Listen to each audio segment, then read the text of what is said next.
Hello, hello, hello. Magandang araw po, ate at kuya. Sa muli po, samahan niyo po ako. Magluluto po ako ng sopas. This is my own version po na sopas. Kasi ang gamitin ko ay spaghetti. At ito po yung mga sangkap niya, ate at kuya. Yan, isote lang natin ang garlic, onion at chili. Gusto ko kasing spicy, ate at kuya, kaya may chili. Yan. Halu-haluin na natin hanggang golden brown. Bumango na po. At isunod natin ang chicken breast. Bale, gusto ko lang kasi na yung shrimp at saka chicken maghalo para sa akin. Masarap kasi. Ayan. So, halo-halo lang natin. At lagyan ko na ng fresh milk. Ayan. Hindi po tayo gagamit ng tubig at kuya. Bale, fresh milk po ang gagamitin natin. Ayan. Dagdagan na natin mamaya ng fresh milk and isunod na natin ang ating shrimp. Ayan. And then, lagyan natin ng seasoning. Turmeric powder, salt and pepper, chicken stock. Ayan. Then, isunod natin ang carrots at tomato.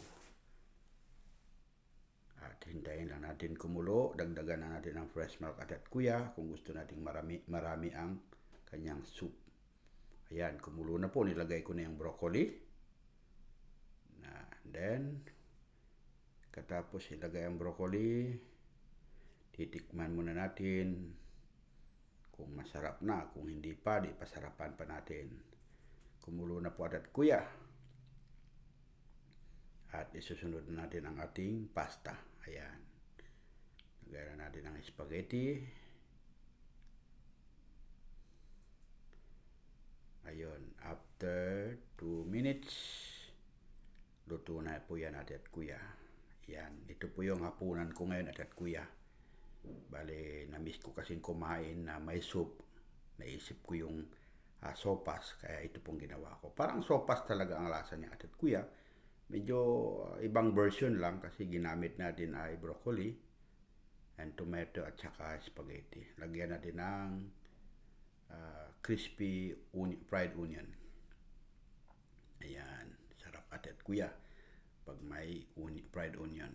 Ito na po. At the same time, mayroon din po akong chicken chop crispy. Nilagay ko sa pinakatap at kuya. O, diba? So, yan. Tara, samahan niyo po ako. Kain po tayo.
po at kuya. Maraming salamat po. Thank you for watching. Bye-bye.